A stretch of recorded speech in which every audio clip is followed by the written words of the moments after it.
Welcome friends, आप सभी का हार्दिक स्वागत है। राजेंद्रा नर्सिंग एकेडमी आरएन पर आप सभी का हार्दिक स्वागत करता हूं। दोस्तों, आप सभी के लिए लेकर आया हूं एक और शानदार class SGPGI Uttar Pradesh, PGI Sangrur, Rajasthan CHO के लिए फंडामेंटल ऑफ नर्सिंग की थ्योरी की क्लास, जिसमें अपन पढ़ेंगे आज इंट्रावीनस थेरेपी, आईवी थेरेपी के बारे में पढ़ने वाले हैं। और आप सभी को दोस्तों कम समय में ज़्यादा से ज़्यादा चीज़ प्रोवाइड करवाएंगे, यही राजेंद्रा नर्सिंग एकेडमी की खासियत है।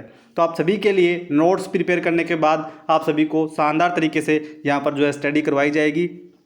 तो दोस्तों चलो शुरू करें आज का ये शानदार सेशन। और आप सभी से मेरा निवेदन है कि आप सभी अपनी पढ़ाई को जारी रखें और अच्छे से अच्छा करते चलें। तो चलो दोस्तों शुरू करते हैं आज का ये शानदार सेशन।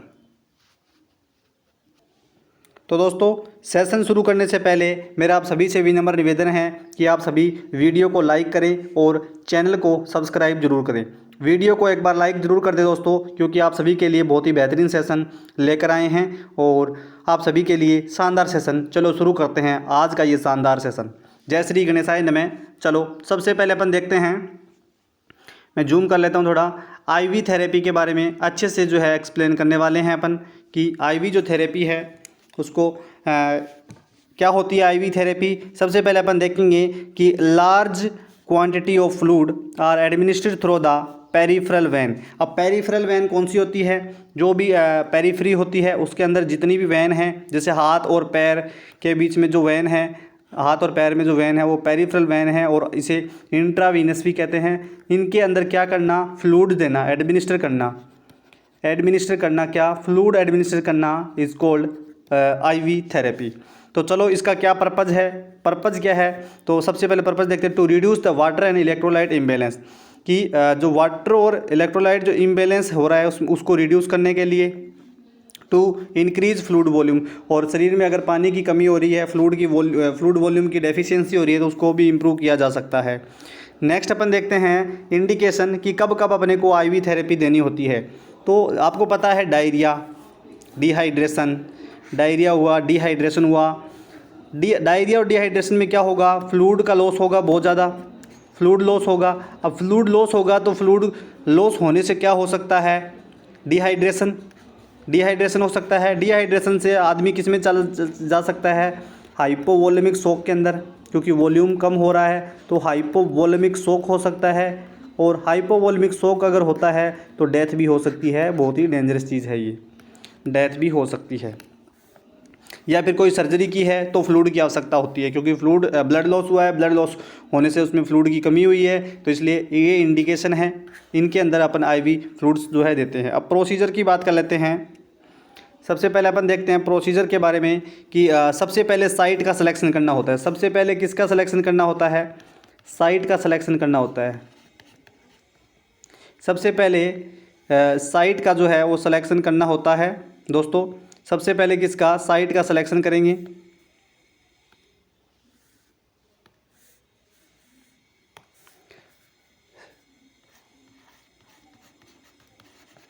साइट का सिलेक्शन कर लेंगे। अब साइट सिलेक्शन करेंगे, उसमें क्या 4 3 to 7 डेज की मोस्ट कॉमन साइट होती है फोर आर्म, जो है फोर आर्म जो होती है, फोर आर्म वो क्या होती है? मोस्ट कॉमन साइट होती है। मोस्ट कॉमन साइट होती है फोर आर्म। इसके अलावा यूज फॉर आईवी थेरेपी के लिए मोस्ट कॉमन साइट है, या फिर anterior scalp when for ivy therapy. अब इसके बारे में देख लेते हैं चलो थोड़ा, कि anterior scalp when ivy therapy most common इसको न्यू बॉर्न के अंदर यूज़ करते हैं। जो स्काल्प वेन है उसके स्काल्प वेन का यूज़ आईवी थेरेपी के लिए किस में यूज़ करते हैं? मोस्ट कॉमन न्यू बॉर्न के अंदर मोस्ट कॉमनली इसका यूज़ किया जाता है। बहुत इंपॉर्टेंट क्वेश्चन है कि क्वेश्चन आता है कि न्यू बॉर्न के अंदर जो है किसका यूज़ किया जाता है आईवी फ्लूइड्स देने के लिए? कौन सी वेन का यूज़ किया जाता है? तो एंटीरियर स्काल्प वेन का जो है वो यूज़ किया जाता है। तो कौन सी वेन का यूज़ किया जाता है? तो वो मोस्ट कॉमनली न्यू बॉर्न के अंदर इसका यूज़ किस में करते हैं? न्यू बॉर्न के अंदर।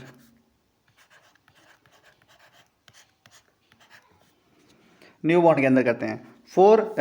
7 से 28 दिन बोले तो कि जो है लेट नियोनेट पीरियड में, लेट नियोनेट पीरियड हो रहा है तो शुरू के 7 दिन का जो पीरियड होता है वो अर्ली नियोनेट होता है, और 7 से 28 दिन का जो पीरियड होता है वो लेट नियोनेट होता है।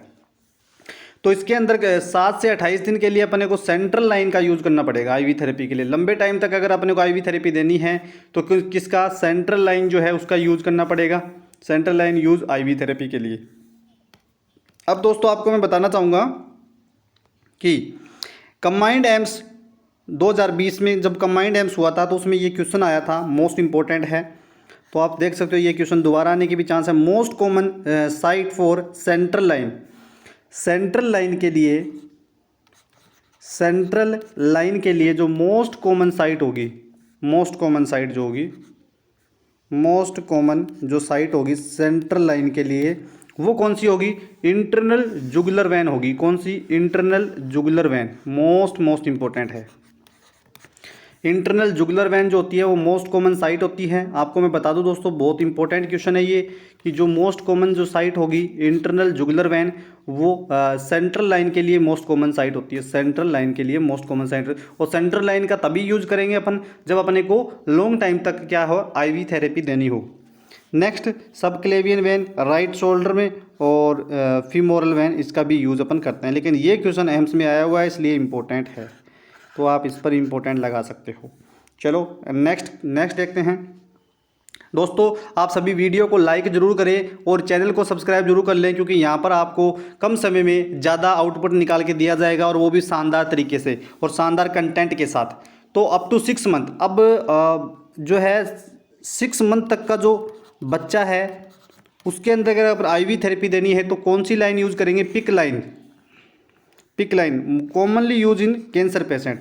अब कैंसर पेशेंट जो है, कैंसर पेशेंट में कॉमनली कौन सी लाइन यूज़ करेंगे आईवी थेरेपी के लिए, तो पिक लाइन जो होती है सेफेस्ट यूज़ आईवी थेरेपी के लिए ये सेफेस्ट होती है। अब पिक लाइन जो है इसकी फुल फॉर्म क्या होगी, ये क्वेश्चन जो है एसजीपीजीआई जो लखनऊ का भी हुआ था, एसजीपीजीआई जो लखनऊ का भी जो 2023 में होता उसमें ये क्वेश्चन आया था। तो आप देख सकते हो कितना इंपॉर्टेंट है। फाउंडेशन ऑफ नर्सिंग या फिर नर्सिंग फाउंडेशन जो है वो सब्जेक्ट, नर्सिंग फाउंडेशन, ओबीजी, एमएसएन बहुत इंपॉर्टेंट है एसजीपीजीआई के लिए। तो ये क्वेश्चन आया था peripheral insert central catheter line, ये इसकी फुल फॉर्म होती है पिक लाइन की, peripheral insert central catheter line, तो इंपॉर्टेंट है। अब साइट कौन कौन सी है पिक लाइन के लिए, साइट कौन कौन सी यूज़ करेंगे, सिफेलिक वेन यूज़ कर सकते हैं, बेसिलिक वेन भी, और मीडियन क्यूबर्टल जो वेन है उसको भी इसमें यूज़ में लिया जा सकता है। चलो मैक्सिमम यूज़ करेंगे तो 12 मंथ, मैक्सिमम यूज़ इसको 12 महीने तक मैक्सिमम यूज़ कर सकते हैं। बोले तो 1 साल तक इस लाइन को अपन आईवी थेरेपी के लिए यूज़ कर सकते हैं। तो ये क्वेश्चन इंपॉर्टेंट है, नोट डाउन जरूर कर ले। नेक्स्ट बात करते हैं मोस्ट कॉमन साइट। अब क्वेश्चन ये है कि most common site for central line, central line के लिए मोस्ट कॉमन साइट कौन सी होगी, तो सिफेलिक वेन, मिडलिक, बेसिलिक या फिर ऑल। तो क्या होगा इसका राइट आंसर, बताइए दोस्तों इसका राइट आंसर क्या होगा। तो इसका राइट आंसर क्या होगा, अगर इंटरनल जुगुलर वेन दिया है ऑप्शन में, कौन सा, इंटरनल जुगुलर वेन अगर ऑप्शन में दिया हुआ है तो right answer internal jugular when he होगा। अगर नहीं दिया है तो इसका राइट आंसर सिफेलिक वेन जाएगा। क्या जाएगा, सिफेलिक वेन जाएगा। चलो दोस्तों नेक्स्ट देखते हैं। फर्स्ट प्रायोरिटी अपन देंगे इंटरनल जुगुलर वेन को। अप टू 5 ईयर, अब 5 साल तक के बच्चे में, तो 5 साल तक का जो बच्चा है उसमें port implantation between superior vena cava and right atrium use in cancer patient में इसका यूज़ करते हैं। अदर देखें, अब नॉर्मल सेलाइन है उसका यूज़ किस लिए किया जाता है, नॉर्मल सेलाइन का यूज़, नॉर्मल जो सेलाइन है उसका यूज़ किस लिए किया जाता है, नॉर्मल सेलाइन का यूज़, तो to maintain patency of IV line, बिल्कुल आईवी लाइन की पेटेंसी को मेंटेन करने के लिए किया जाता है नॉर्मल सेलाइन, बोले तो एनएस का यूज़। जब क्या करेंगे, ब्लड ट्रांसफ्यूजन करते हैं दोस्तों, जब ब्लड ट्रांसफ्यूजन करेंगे तब अपने को वेन को ओपन करने के लिए एनएस जो है पुश करना पड़ेगा, एनएस पुश करना पड़ेगा। सिरिंज है इसमें 10 सीसी की सिरिंज यूज़ लेते हैं। Fluid therapy according to osmolarity not osmolarity, कि फ्लूइड थेरेपी जो होती है ओस्मोलरिटी के अनुसार होनी चाहिए, ना कि ओस्मोलरिटी के अनुसार। चलो नेक्स्ट देखते हैं आर्टिकल कलेक्शन के लिए। अब कौन कौन से आर्टिकल कलेक्ट करेंगे अपन, तो आईवी थेरेपी के लिए सबसे पहले मैं आपको बता दूं कैनुला होना चाहिए अपने पास। एम्स ने पूछा है, एम्स का पूछा हुआ क्वेश्चन, कैनुला होना चाहिए 14 से लेकर 26 गोज तक के। अब मैं आपको दोस्तों एक ऐसी ट्रिक बताऊंगा, 14 से लेकर 26 गोज तक के कैनुले आपको कलर कोडिंग के साथ याद हो जाएंगे। कलर कोडिंग के साथ आपको याद हो जाएंगे बहुत ही अच्छे से, और आप उस ट्रिक को भी कभी नहीं भूलोगे। इतनी शानदार वो ट्रिक होगी, उसको आप भूल भी नहीं पाओगे। तो चलो सबसे पहले अपन देख लेते हैं कि कैनुला नंबर 26। अब 26 नंबर कैनुला जो है वो पर्पल कलर का होता है, वॉयलेट होता है और नियोनेट के लिए यूज़ करते हैं। जैसे जैसे बता दूं आपको, जैसे जैसे गोज जो है कम होगा, गोज क्या है कम होगा, वैसे वैसे जो लेंथ है सिरिंज की, सुई की, नीडल की जो लेंथ है वो बढ़ती जाएगी, इंक्रीज होती जाएगी। फ्लो रेट के लिए जो है वो भी इंक्रीज होता जाएगा, फ्लो भी इंक्रीज होता जाएगा। तो चलो सबसे पहले अपन बात करते हैं, सबसे पहले अपन देख लेते हैं चलो इसमें क्या कि जो 26 गोज का जो है, 26 गोज का वो पर्पल कलर का होता है, यूज़ करते हैं नियोनेट के लिए। फ्लो रेट कितनी रहेगी, फ्लो रेट रहेगी 26, 13 दूनी 26, 13 ml पर मिनट रहेगी। कुछ चीज़ें तो ऐसे ही ट्रिक से याद हो जाएगी कि फ्लो कैनुला नंबर 26 में फ्लो आधा हो जाएगा, 13 ml हो जाएगा। चलो नेक्स्ट बात करते हैं 24 गोज का कैनुला। 26 के बाद में 24 गोज का कैनुला देख लेते हैं। अब 24 गोज का जो कैनुला होता है वो कैसा होता है, येलो कलर का होता है, इन्फेंट के लिए यूज़ करते हैं। और इस कैनुला को ओल्ड एज में भी यूज़ करते हैं। ओल्ड एज के अंदर क्या वेन जो है बहुत पतली हो जाती है, उसके लिए अपन इस कैनुला का भी यूज़ कर सकते हैं। नेक्स्ट इसका जो फ्लो रेट होगा वो 20 ml पर मिनट होगा, 20 ml पर मिनट होगा। नेक्स्ट बात करते हैं साइज नंबर 22, 20 से 22, 20 से ब्लू कलर याद रखना। वैसे मैं ट्रिक इतनी अच्छी बताऊंगा आपको कि आप बिल्कुल भी नहीं भूल पाओगे, बहुत ही शानदार ट्रिक आपको बताऊंगा। यूज़ फॉर चाइल्ड और ओल्डर एडल्ट, जो ओल्डर एडल्ट है चाइल्ड में 22 नंबर का जो कैनुला है 22 गोज का यूज़ करते हैं, जिसकी लेंथ जो रहेगी फ्लो रेट जो रहेगा वो 36 ml पर मिनट होगा, 36 ml पर मिनट होगा। देख रहे हो ना आप, फ्लो रेट बढ़ता जा रहा है, जैसे जैसे गोज कम हो रहा है फ्लो रेट बढ़ रहा है।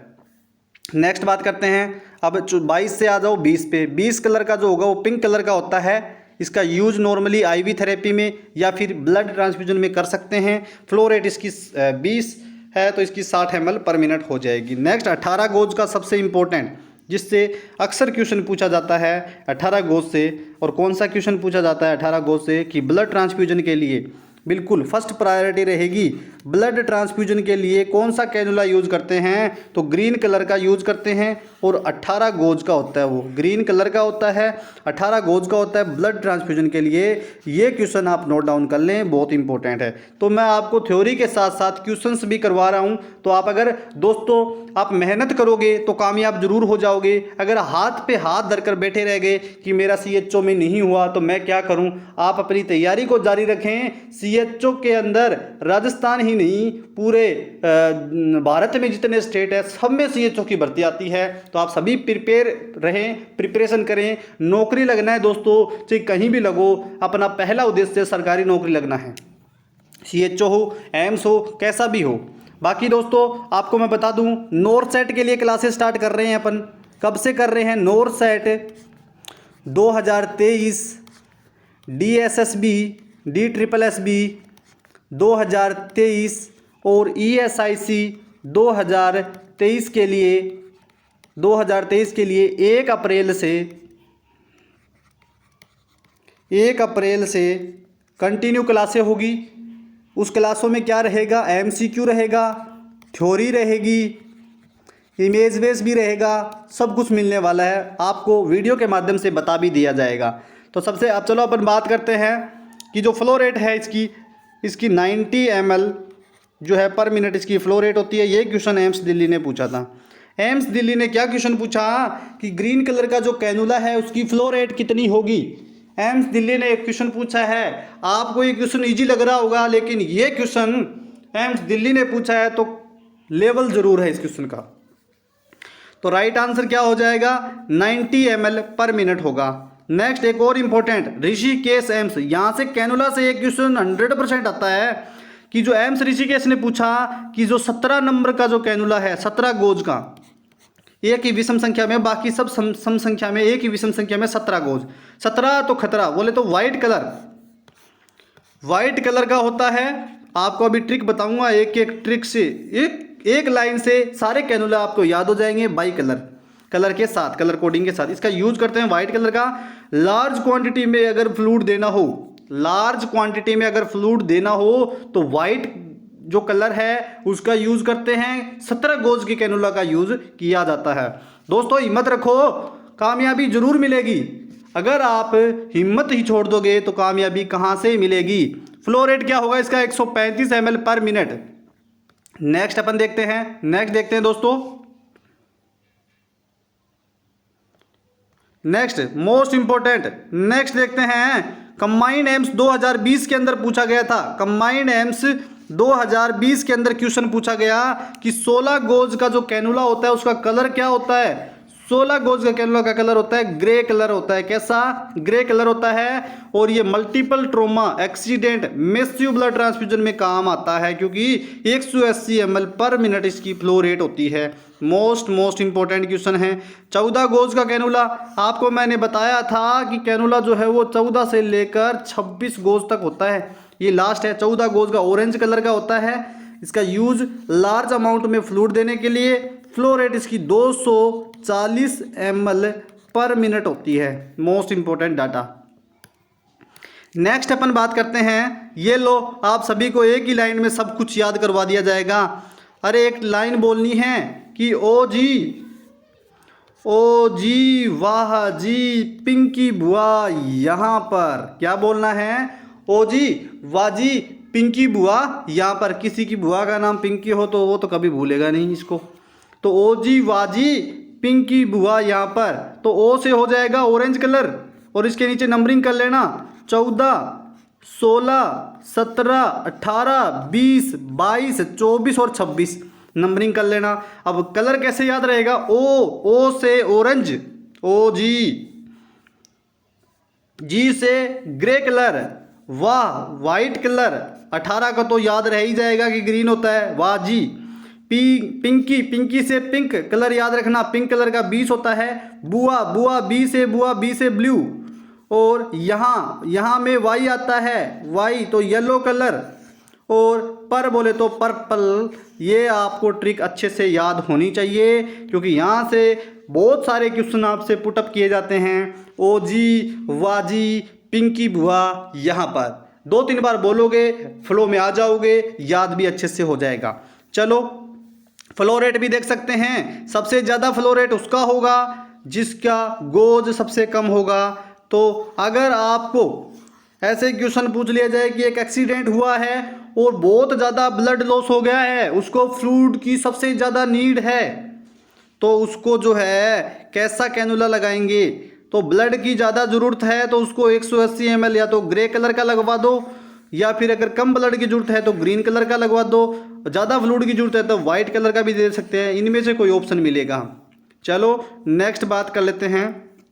नॉर्मल सेलाइन का यूज़ मैंने बता ही दिया, पेटेंसी के लिए आईवी लाइन की मेंटेन करता है। नेक्स्ट आईवी स्टैंड के बारे में मोस्ट इंपॉर्टेंट क्वेश्चन बनता है दोस्तों। यहाँ से आईवी स्टैंड का जो है वो बहुत ही इंपॉर्टेंट क्वेश्चन यहाँ से बनता है कि आईवी स्टैंड की जो हाइट होती है वो कितनी होनी चाहिए, 18 से 24 इंच होनी चाहिए। कितनी, 18 से 24 इंच, या फिर बोले तो 45 सेंटीमीटर। यहाँ से क्वेश्चन पूछा जाता है। Most important data, most important जो है क्वेश्चन यहाँ से बनता है कि हाइट क्या होगी आईवी स्टैंड की। तो हाइट होगी 18 से 24 इंच या फिर 45 सेंटीमीटर होगी। नेक्स्ट बात कर लेते हैं दोस्तों IV set. IV set micro होगा चिल्ड्रन के लिए, मैक्रो होगा एडल्ट के लिए। टाइप ऑफ फ्लूइड, यहाँ से बहुत क्वेश्चन पूछे जाते हैं। अब आइसोटोनिक की बारी आती है तो आइसोटोनिक में क्या होगा, क्या होता है आइसोटोनिक, इसके बारे में पढ़ते हैं कि same osmolarity of fluid as body flow, कि जिस फ्लूइड के अंदर जो बॉडी फ्लूइड्स है उसके अंदर सेम बॉडी फ्लूइड के अंदर जो ऑस्मोलरिटी है वो फ्लूइड की एज बॉडी फ्लूइड के समान हो जाए उसे आइसोटोनिक कहेंगे। दोनों की जो ऑस्मोलरिटी है वो सेम होना। Isotonic fluid do not have force for shifting of fluid, कोई फोर्स नहीं लगाता, कोई शिफ्ट नहीं होता। इसमें राइट आंसर सबसे इंपॉर्टेंट क्वेश्चन क्या पूछा जाता है यहाँ पर, तो यहाँ पर क्वेश्चन पूछा जाता है एग्जाम्पल क्या होगा आइसोटोनिक का, तो RL जो है वो आइसोटोनिक होता है, NS जो होता है वो भी आइसोटोनिक होता है, और 5% dextrose in water, dextrose in water बोले तो GDW जो है वो भी कैसा फ्लूइड होता है, आइसोटोनिक फ्लूइड होता है। चलो नेक्स्ट बात करते हैं RL के बारे में। मोस्ट इंपॉर्टेंट चीज़ RL के बारे में कि इसे हर्टमान सॉल्यूशन भी कहते हैं। इसे क्या कहते हैं, हर्टमान सॉल्यूशन भी कहते हैं, आल्सो कॉल्ड इमरजेंसी फ्लूइड, इसे इमरजेंसी फ्लूइड्स भी कहते हैं, क्योंकि इमरजेंसी के अंदर सबसे पहले RL लगाया जाता है, क्योंकि RL जो होता है फ्लूइड की कमी को पूरा करने का काम करता है, हर्टमान सॉल्यूशन कहलाता है। कंपोजिशन ऑफ एम्स ने क्वेश्चन क्या पूछा कि RL में क्या क्या होता है, तो RL में NaCl होता है 6 ग्राम पर लीटर, सोडियम लैक्टेट होता है 3.1 ग्राम, और ऋषिकेश एम्स ने पूछा, क्या पूछा, KCl कितना होता है, तो KCl जो होता है वो 0.3 ग्राम पर लीटर होता है, और कैल्शियम क्लोराइड 0.2 ग्राम पर लीटर होता है। Next concentration of ion in RL में कौन कौन सा कंसंट्रेशन होता है, मोस्ट इंपॉर्टेंट, सबसे इंपॉर्टेंट चीज क्या, ओस्मोलैरिटी कितनी होती है, 273, कितनी, 273 मिली मोल पर लीटर होती है, मोस्ट इंपॉर्टेंट बनता है यहाँ से क्वेश्चन। सोडियम कितना होता है, सोडियम 130 होता है, या फिर इसको कह सकते हैं कि सोडियम जो होता है वो 135 से 145, और जो पोटेशियम है वो कितना 3.5 से 5.1 होता है, 3.5 से 5.1 होता है। कैल्शियम कितना होता है, क्लोराइड कितना होता है 109 मिली इक्विवेलेंट पर लीटर, कैल्शियम होता है 2.7 मिली इक्विवेलेंट पर लीटर, लैक्टेट होता है 28 मिली इक्विवेलेंट पर लीटर, टोटल 273 होता है। Most important data.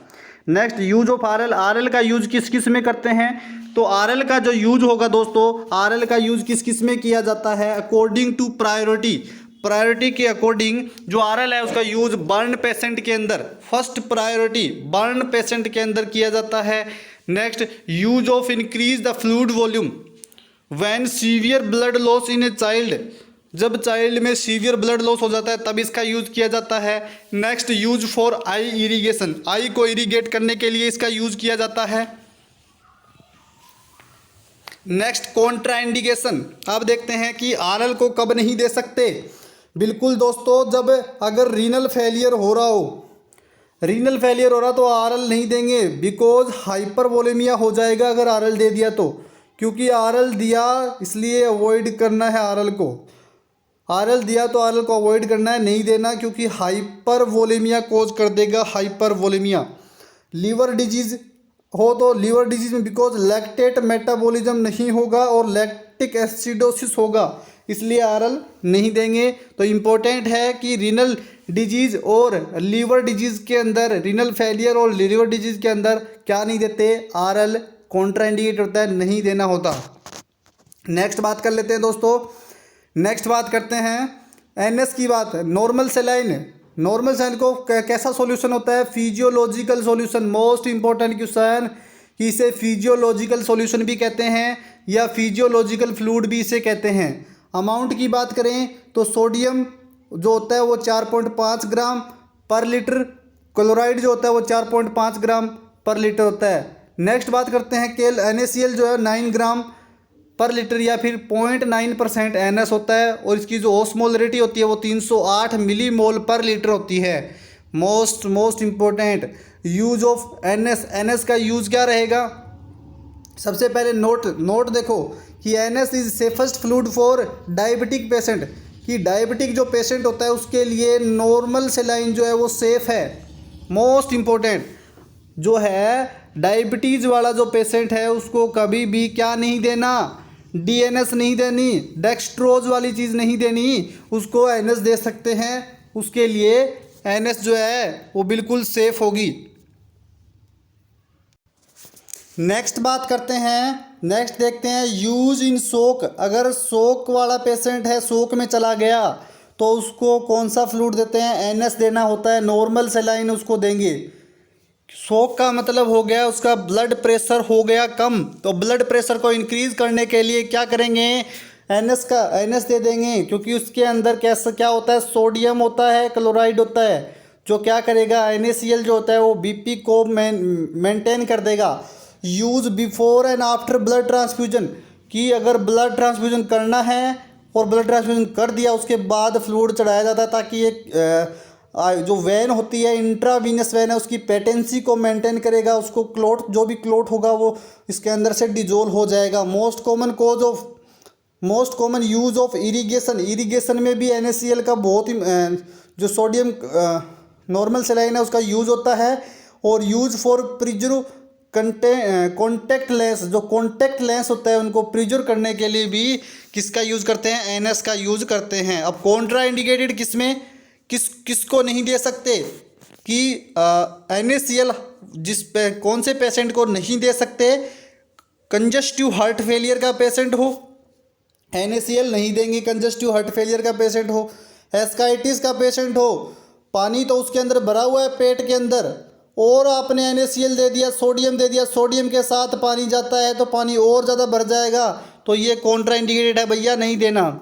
हाइपरटेंशन, अगर आपको BP बढ़ी हुई है तो NS नहीं देनी, क्योंकि BP NS क्या करेगी, BP को इंक्रीज करती है, इसलिए NS कॉन्ट्रा इंडिकेटेड है।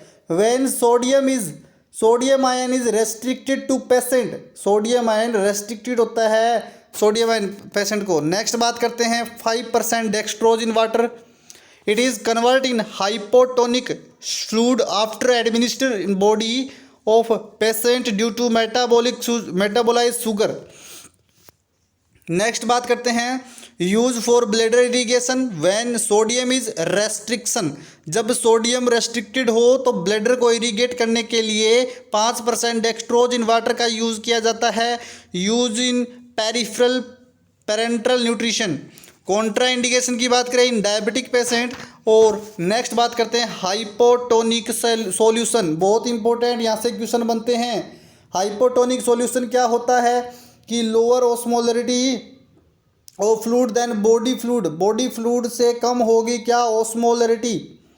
तो इसका जो एग्जाम्पल होगा वो क्या होगा, 0.45% NS, half concentration NS 0.33% NS, 1/3 concentration of NS, और 0.225% NS, 1/4 कंसनट्रेशन ऑफ NS का ये रहेगा डाटा, जो हाइपोटोनिक सॉल्यूशन का डाटा रहने वाला है।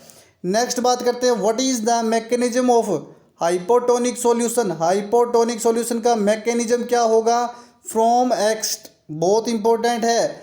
हाइपोटोनिक का मतलब हो गया कि from extracellular to intracellular, कि ये सेल है इसमें फ्लूइड अंदर भर रहा है, हाइपो मतलब कमी हो गई तो दे दो फ्लूइड, लो भाई ले लो, फ्लूइड अंदर आ जाएगा सेल के, तो ये इन सेलुलर डिहाइड्रेशन में ऐसा करते हैं। और हाइपरटोनिक हो गया, क्या होता है चलो आगे देखेंगे। हाइपरटोनिक का भी कॉन्ट्रा इंडिकेटेड देखते हैं। हाइपोटोनिक जो है किसमें कॉन्ट्रा इंडिकेशन है, कि किसके अंदर अपन जो है नहीं दे सकते, कौन सा फ्लूइड, हाइपोटोनिक फ्लूइड नहीं दे सकते, कौन सा, चलो देख लेते हैं। कि हेड इंजरी जिसको हुई हो, हेड इंजरी जिसको भी हेड इंजरी हुई हो, या सेरेब्रल एडिमा हो, या ICP बढ़ा हुआ हो, सेलुलर एडिमा हो, उनको क्या नहीं देते उनको ये हाइपोटोनिक सॉल्यूशन नहीं देते। क्यों नहीं देते, क्योंकि ऑलरेडी एडिमा हो रहा है और पानी और सेल के अंदर चला गया तो एडिमा बढ़ जाएगा, इसलिए ये कॉन्ट्रा इंडिकेटेड है। और ऑलवेज स्लो इन्फ्यूजन, और इन्फ्यूजन हमेशा स्लो देना होता है। नेक्स्ट बात कर लेते हैं कॉम्प्लिकेशन क्या हो सकते हैं, सेलुलर सेरेब्रल एडिमा या rupture of the cell rupture हो सकती है। DSSB ने पूछा था कि सेल जो है रप्चर हो सकती है इससे, हाइपोटोनिक सॉल्यूशन से। अब हाइपरटोनिक सॉल्यूशन की बात करते हैं। हाइपर मतलब ज़्यादा हो गया है तो कुछ ले लो हमसे, ये सेल है, ये क्या है, सेल है, इसमें फ्लूइड ज़्यादा हो गया है। अब फ्लूइड ज़्यादा हो गया है तो सेल से प्लाज्मा में वापस शिफ्ट कर दिया, बाहर ले लो भाई थोड़ा सा पानी, बाहर ले लो, लेने से क्या होगा, इसकी जो एडिमा है वो भी कम हो जाएगा और पिचक जाएगी ये सेल, क्या हो जाएगी, पिचक जाएगी ये सेल। तो ये हाइपरटोनिक सॉल्यूशन का मतलब कि जो फ्लूइड जो है उसका शिफ्ट होना intracellular to extracellular compartment में। चलो इसमें एग्जांपल देखते हैं। मैनिटोल, बिल्कुल मना शुगर जिसे कहते हैं, मैनिटोल का मोस्ट इंपॉर्टेंट यूज़ किया जाता है इंक्रीज आईसीपी में। इंट्राक्रैनियल प्रेशर अगर बढ़ रहा है तो मैनिटोल लगा दो, जिससे क्या होगा, मैनिटोल लगाने से क्या होगा कि फ्लूइड बाहर आ जाएगा और सूजन जो है, एडिमा जो है वो कम हो जाएगा। 5% dextrose in NS DNS, 5% DNS, 10% dextrose, 5% dextrose plus 0.45% NS और 50% डेक्सट्रोज जो है वो हाइपरटोनिक सॉल्यूशन में आते हैं। ये सारे के सारे एग्जांपल मैंने आपको बता दिए, यहाँ से क्वेश्चन बाहर नहीं जाएगा आपका। एम्स पटना 2020 कंबाइंड एम्स 2020 में क्या क्वेश्चन पूछा था, हाइपरटोनिक सॉल्यूशन का ही क्वेश्चन पूछा था। मैकेनिज्म क्या थी कि फ्लूइड शिफ्ट कहाँ होगा, from intracellular to extracellular fluid transfer होता है। इंक्रीज वेस्क्यूलर वॉल्यूम जो है वो इंक्रीज हो जाता है और help in cellular oedema. Cellular oedema के अंदर क्या मिलता है, मदद मिलता है। सेलुलर एडिमा के अंदर क्या मिलता है, मदद मिलता है। नेक्स्ट बात करते हैं, चलो नेक्स्ट बात करते हैं। नेक्स्ट देखते हैं अपन यूज इसका टू रिड्यूस द आईसीपी और सेरेब्रल एडिमा। अभी बता ही दिया था मैंने, एडिमा को जो है रिड्यूस करने के लिए मैनिटोल देते हैं टू पेरेंटल न्यूट्रिशन टेपियन। नेक्स्ट कॉन्ट्रा इंडिकेशन कब नहीं देते, जब डिहाइड्रेशन हो रहा हो तब ये नहीं देंगे हाइपरटोनिक सॉल्यूशन, क्योंकि अगर हाइपरटोनिक सॉल्यूशन दे दिया तो पानी और बाहर निकल गया सेल से तो डिहाइड्रेशन तो पहले ही हो रहा था और ज़्यादा हो जाएगा। डायबिटिक पेशेंट में नहीं दे सकते। कॉम्प्लिकेशन क्या होगा, श्रिंक द सेल, सेल का पिचक जाना। Acute renal failure because blood volume increase होगा। एक्यूट रीनल फेलियर कॉम्प्लिकेशन होता है इसके अंदर। Next most important, Jodhpur AIIMS ने पूछा है, क्या पूछा है जोधपुर एम्स ने कि फ्लो रेट बताइए। तो फ्लो रेट होती है, कैसे निकालेंगे, total volume in ML upon time in minute into drop factor. Sorry दोस्तों, तो फ्लो रेट निकालने का ये फॉर्मूला है। और नो इंडिकेशन बोले तो मैक्रो अगर ड्रॉप दिया आपको, कोई जो नहीं दिया कि मैक्रो दिया है, मैक्रो ड्रॉप तो 15 ड्रॉप पर एमएल होती है। माइक्रो के अंदर 60 ड्रॉप पर एमएल होती है। मैक्रो के अंदर तो क्या होता है 15 ड्रॉप पर एमएल होती है और माइक्रो के अंदर 60 ड्रॉप पर एमएल होती है। नेक्स्ट बात करते हैं कॉम्प्लिकेशन ऑफ आईवी थेरेपी। ये इंपॉर्टेंट है, यहाँ से अक्सर क्वेश्चन पूछे जाते हैं और बहुत ही शानदार क्वेश्चन पूछे जाते हैं। दोस्तों आपका एक टॉपिक पूरा क्लियर करवा देंगे बिल्कुल बहुत ही कम समय में और शानदार तरीके से, अच्छे कंटेंट के साथ आपका जो है बहुत ही शानदार तरीके से जो है क्लियर करवा दिया जाएगा। कॉम्प्लिकेशन क्या होगी आईवी थेरेपी की, इनफिल्ट्रेशन। बस कोई कमी होगी तो आप में होगी। अगर आप वीडियो को लाइक नहीं करते हैं, मेरी मेहनत को पसंद नहीं करते हैं, तो दोस्तों आपको ऐसा नहीं करना चाहिए। आप वीडियो को लाइक करें, अपने सारे दोस्तों के साथ शेयर करें, उनको बोलें कि डीपी सर जो है क्लास ले रहे हैं बहुत ही शानदार कंटेंट के साथ, कम समय में आपका एक टॉपिक मैं क्लियर करवा रहा हूँ। अगर दोस्तों आप मेरी 40-45 मिनट की क्लास देख लेते हो तो आपका एक फंडामेंटल का जो मोस्ट इंपॉर्टेंट टॉपिक होगा वो क्लियर हो जाएगा, शानदार तरीके से क्लियर हो जाएगा। ये क्वेश्चन ही पढ़कर एम्स में लग गए, यही क्वेश्चन पढ़कर एसजीपीजीआई में लग गए, यही क्वेश्चन पढ़कर एम्स में लग गए, नोर सेट दे दिया, पीजीआई के पेपर दे लिए और सीएचओ के पेपर दे लिए। यही नोट्स है, ये नोट्स पढ़कर कुछ भी हासिल किया जा सकता है। बस जुनून होना चाहिए अपने अंदर कि हमें क्या करना है क्या नहीं करना, एक लक्ष्य निर्धारित होना चाहिए कि मुझे मेरा लक्ष्य ये है। अगर आपका लक्ष्य सिर्फ राजस्थान सीएचओ ही था, दोस्तों थोड़ा बोलना चाहूँगा 2 मिनट, कि अगर आपका लक्ष्य राजस्थान सीएचओ ही था तो वो कोई आपका लक्ष्य नहीं था। आप सिर्फ और सिर्फ ये, आप स्वार्थी हो, आप ये इतना स्वार्थ देख रहे हो कि मुझे बस ये करना है। क्यों दोस्तों, नौकरी नौकरी होती है, सरकारी नौकरी कहीं भी मिले, कितनी दूर भी मिले, कितनी नज़दीक भी मिले, सरकारी नौकरी को कभी भी जो है अस्वीकार नहीं करना चाहिए। सरकारी नौकरी अपना सपना होना चाहिए कि मुझे जॉब लगना है। अगर आज अपन सीएचओ लगेंगे तो कल को अपन एम्स में भी लग जाएंगे, क्योंकि अपने मेंटली प्रेशर नहीं रहेगा कि मैं नौकरी नहीं लगा। जो बच्चे नौकरी नहीं लगते और पेपर देने जाते हैं, और जो बच्चे नौकरी लगे हुए हैं और पेपर देने जाते हैं, उनमें डिफरेंस होता है बहुत बड़ा। और वो डिफरेंस सबसे बड़ा होता है क्योंकि वो मेंटली जो है डिफरेंस है। एक इंसान मेंटल प्रेशर के साथ जाता है कि मेरा अगर सिलेक्शन नहीं हुआ तो क्या होगा, और एक इंसान जो नौकरी लगा हुआ है वो ये सोच कर जाता है बिल्कुल ठंडे दिमाग से कि मैं तो लगा हुआ हूँ ऑलरेडी, अगर इसमें भी हो जाए तो अच्छी बात है।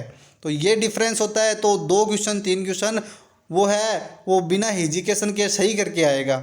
तो इसलिए मैं कह रहा हूँ दोस्तों, आपको तैयारी करनी चाहिए। आप हाथ पर हाथ धर के ना बैठे रहे कि राजस्थान सीएचओ का कुछ होगा और फिर हम तैयारी चालू करेंगे, ऐसा कुछ नहीं है। आप मेहनत करें, ईमानदारी के साथ पढ़ें, आप अपना नाम रोशन करें, अपने माता पिता का नाम रोशन करें पढ़ाई कर वो भी शानदार लेवल की शानदार कंटेंट के साथ। और आपको शानदार कंटेंट मिल रहा है राजेंद्र नर्सिंग एकेडमी पर। मोस्ट कॉमन कॉम्प्लिकेशन बताइए दोस्तों, आईवी थेरेपी का मोस्ट कॉमन कॉम्प्लिकेशन कौन सा होता है? इनफिल्ट्रेशन। क्या होता है इनफिल्ट्रेशन? बहुत बार हर एम्स में ये क्वेश्चन आता है इनफिल्ट्रेशन का, हर बार आया है। मैंने 2 एम्स दिए हैं, दोनों के अंदर ये क्वेश्चन था इनफिल्ट्रेशन का। तो होता क्या है इनफिल्ट्रेशन कि मोस्ट कॉमन कॉम्प्लिकेशन होता है। पहली बात तो most common complication ivy therapy का, आल्सो नो इसके एक्स्ट्रावेसेशन भी कहते हैं। एक्स्ट्रावेसेशन इनफिल्ट्रेशन मतलब कि slip of fluid out the when between interstitial space, कि जो इंटरस्टिशियल स्पेस है उसके अंदर स्लिप हो जाना फ्लूइड का, जिससे वहाँ पर कैसा महसूस होगा? कूल महसूस होगा, ठंडा ठंडा लगेगा, एडिमा भी आ जाएगी, सूजन भी देखने को मिलेगी अपने को। तो इसका मतलब वो इनफिल्ट्रेशन है। अगर जलन महसूस हो रही है, इन्फ्लामेशन महसूस हो रही है, तो वो इनफिल्ट्रेशन नहीं है। उसको क्या बोलेंगे? चलो देखेंगे वीडियो में। कोज क्या रहेगा? सॉरी दोस्तों, कोज क्या रहेगा बताइए? कोज क्या रहने वाला है?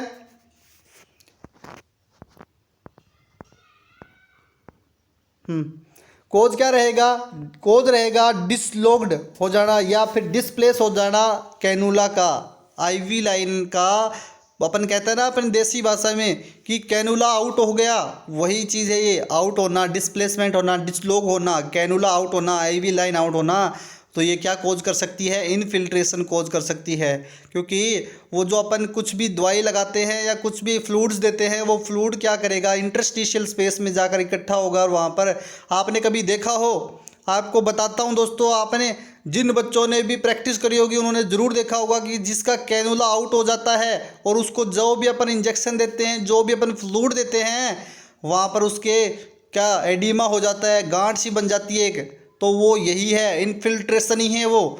अच्छा एग्जाम्पल मिल गया आपको इनफिल्ट्रेशन का, आप कभी नहीं बोलोगे इनफिल्ट्रेशन क्या होता है, तो आपको अपने आप दिमाग में आ जाएगा कि इनफिल्ट्रेशन मतलब वो एक छोटी सी गांठ हो जाती है जब अपन कुछ आईवी फ्लूइड देते हैं तो वो सूजन आ जाती है, वही होता है। और सबसे इंपॉर्टेंट चीज़ इनफिल्ट्रेशन से जो क्वेश्चन बनता है कि उसके साइन सिम्टम क्या है, कैसे पहचानेंगे कि ये इनफिल्ट्रेशन है और कैसे पहचानेंगे कि ये थ्रोम्बोफिलेबाइटिस है।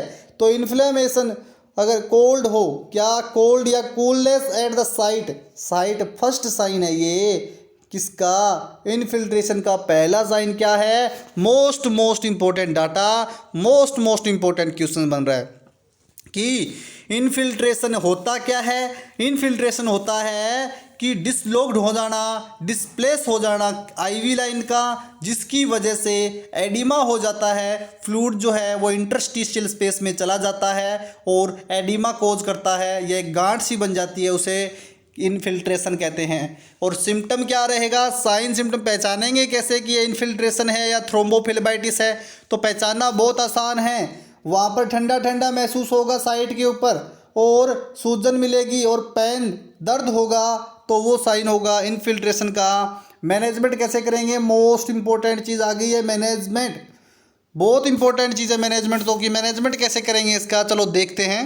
तो मैनेजमेंट कैसे करेंगे दोस्तों? अकॉर्डिंग टू प्रायोरिटी के हिसाब से बताऊंगा। पहली प्रायोरिटी, सबसे पहले तो आईवी थेरेपी को स्टॉप कर दो, क्योंकि सूजन आ रहा है, वैन में तो जा नहीं रहा। और इंटरस्टिशियल स्पेस में फ्लूइड जा रहा है तो वो सोजन कोज करेगा, एडिमा कोज करेगा। तो सबसे पहला काम रहेगा stop the therapy.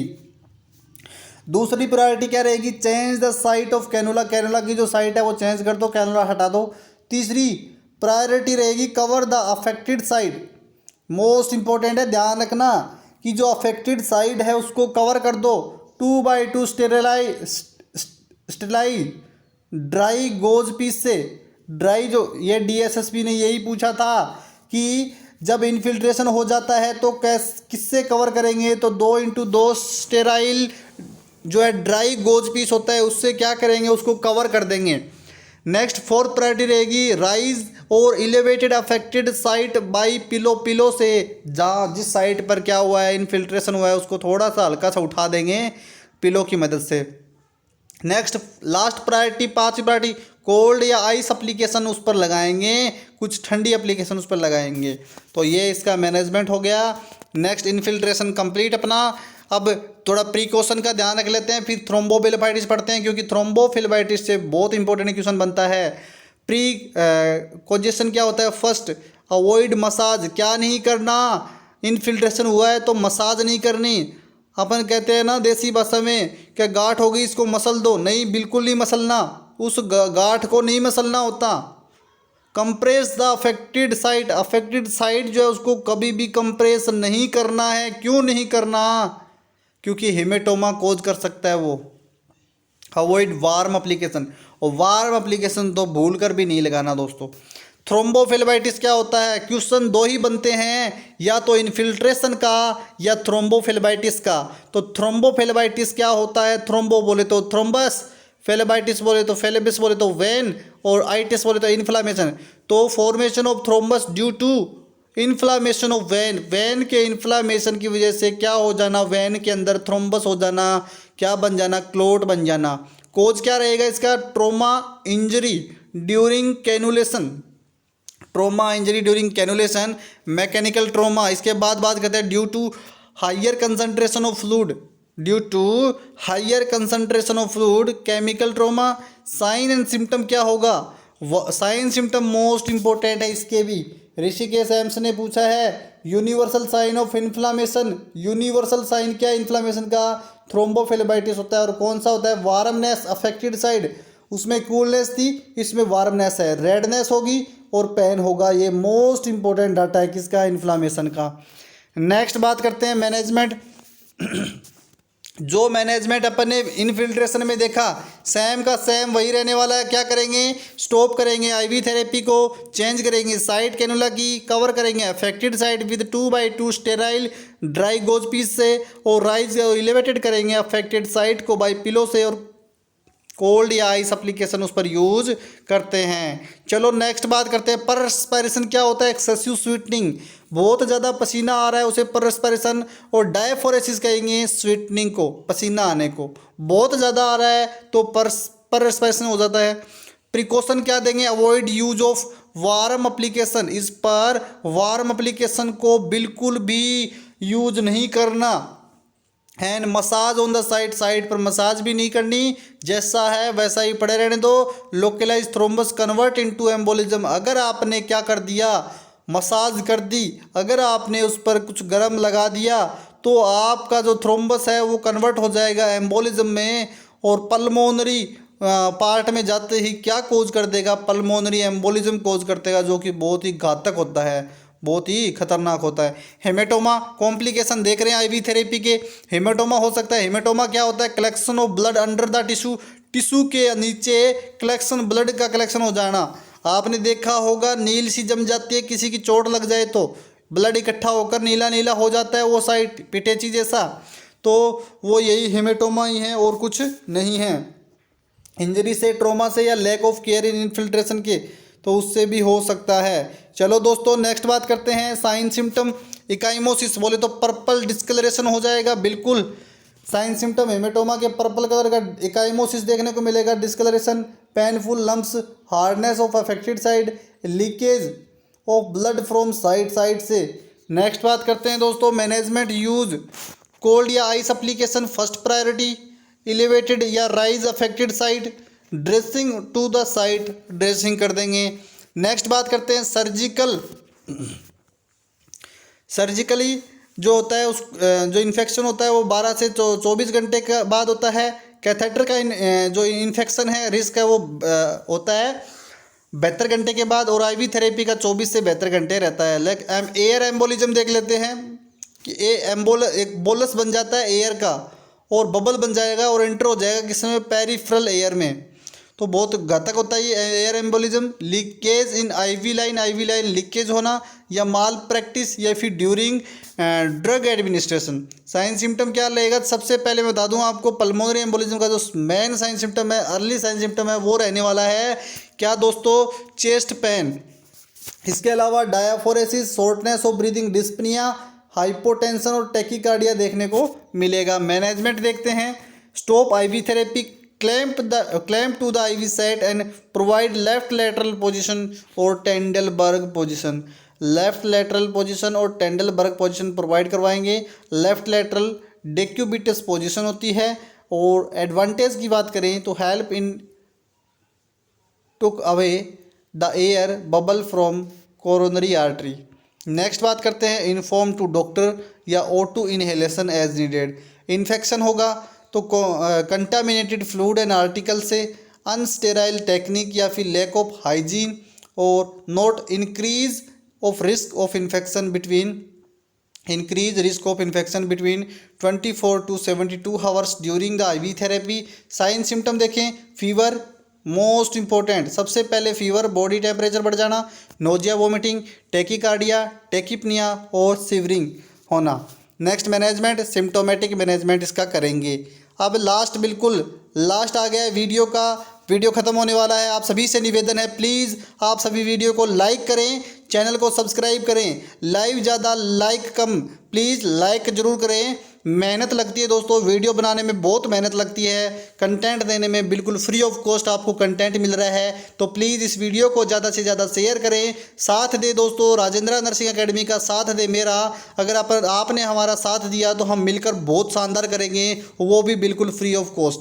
Avoid hang the same fluid, precaution या प्रिवेंशन ऑफ इन्फेक्शन के लिए avoid hang the same fluid continuous on IV stand more than 24 our.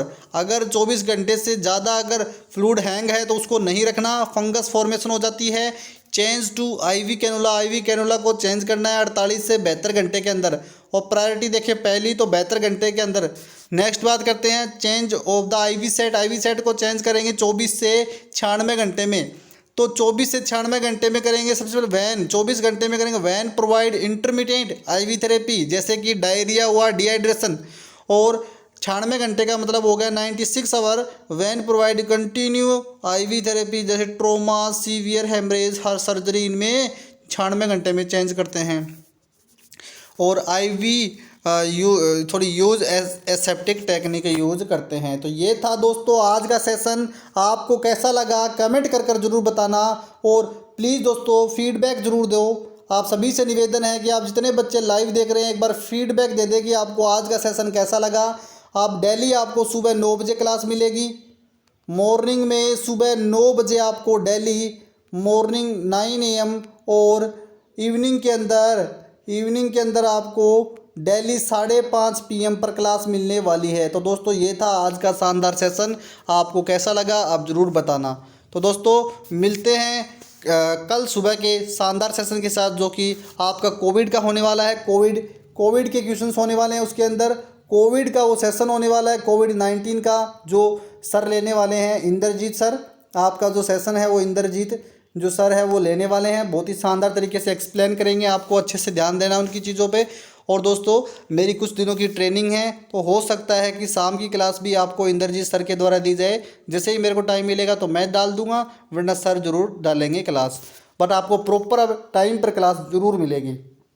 इसके अलावा आपको पता हो कि SGPGI के लिए शानदार तरीके से आपकी टेस्ट सीरीज बनाई जा रही है। SGPGI और PGI संगरूर के लिए आपके लिए टेस्ट सीरीज लॉन्च की जा रही है। जल्द ही आपको इसकी इन्फॉर्मेशन, कल आपको उसकी लॉन्चिंग डेट है,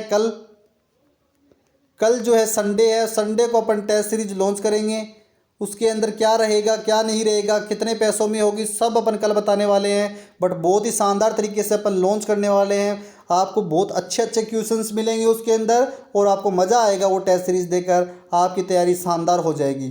तो बिल्कुल SGPJ सिलेबस के अनुसार वो बनाई गई है टेस्ट सीरीज़ पूरी की पूरी। तो अभी उस पर प्रिपेयरिंग चल रही है, धीरे धीरे वो पूरे पेपर प्रिपेयर कर लिए जाएंगे और आप सभी को शानदार टेस्ट सीरीज़ का मौका मिलेगा। तो दोस्तों आप राजेंद्र नर्सिंग एकेडमी को लाइक करें, शेयर करें और सब्सक्राइब जरूर करें दोस्तों, चैनल को सब्सक्राइब जरूर करें। और दोस्तों मिलते हैं एक और शानदार सेशन के साथ कल सुबह।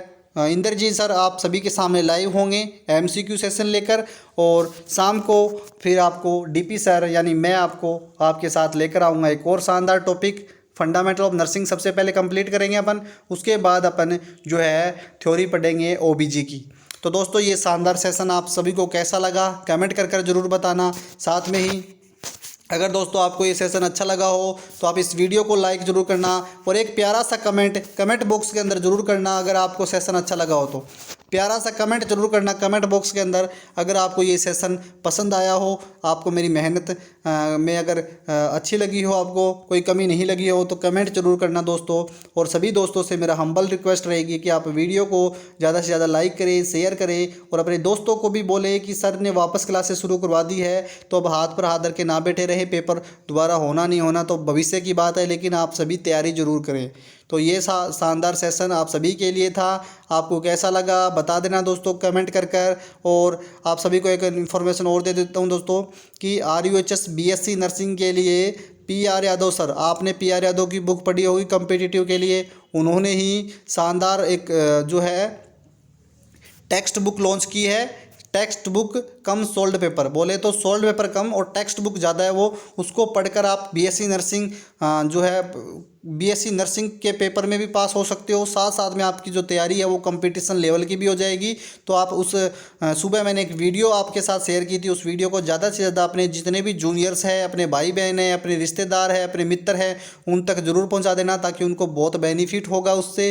अब सच में दोस्तों बहुत लेवल का कंटेंट दिया है, एक बार उसको ज़रूर जो है आप रिकमेंड जरूर करना अपने जितने भी जूनियर्स हैं उन सभी को। और आप सभी से हम्बल रिक्वेस्ट, आप जिस कॉलेज से पढ़ के आए हो उस कॉलेज में अपने जूनियर को जरूर सजेस्ट करें कि PR यादव सर ने बहुत ही शानदार एक जो है सोल्ड पेपर लॉन्च किया है BSc नर्सिंग थर्ड ईयर, अभी फोर्थ ईयर के लिए, थर्ड ईयर और फोर्थ ईयर के लिए। तो आप एक बार वो ज़रूर खरीदें और शानदार तरीके से उसको जो है पढ़ाई करें। आपको इसका मैं रिकमेंडेशन इसलिए दे रहा हूँ दोस्तों, मेरा किसी से कोई कमीशन नहीं है, ना किसी से ना किसी और से, ना किसी भी कंपनी से। मैं इसलिए बता रहा हूँ क्योंकि PR यादव सर की जो बुक है मैंने पढ़ी है, उसी को पढ़कर मेरा सिलेक्शन हुआ है और उसी को मैं पढ़ता हूँ। जितनी बार मैंने पढ़ी है वही बुक पढ़ी है, उसके अलावा मेरे पास कोई बुक भी नहीं है। तो इसलिए वो बहुत बेहतरीन बुक थी। तो उन्होंने सोचो उस बुक में जो कंटेंट डाला है PR यादव बुक में, तो उन्होंने उससे भी बेहतरीन कंटेंट बिल्कुल थ्योरी के साथ में बहुत अच्छे से कंटेंट डाला है सोल्ड पेपर में। तो वो सोल्ड पेपर आप अपने जितने भी जूनियर्स हैं, अपने भाई बहन रिश्तेदार हैं, दोस्त मित्र, सबको रिकमेंड जरूर करें। थैंक यू सो मच दोस्तों।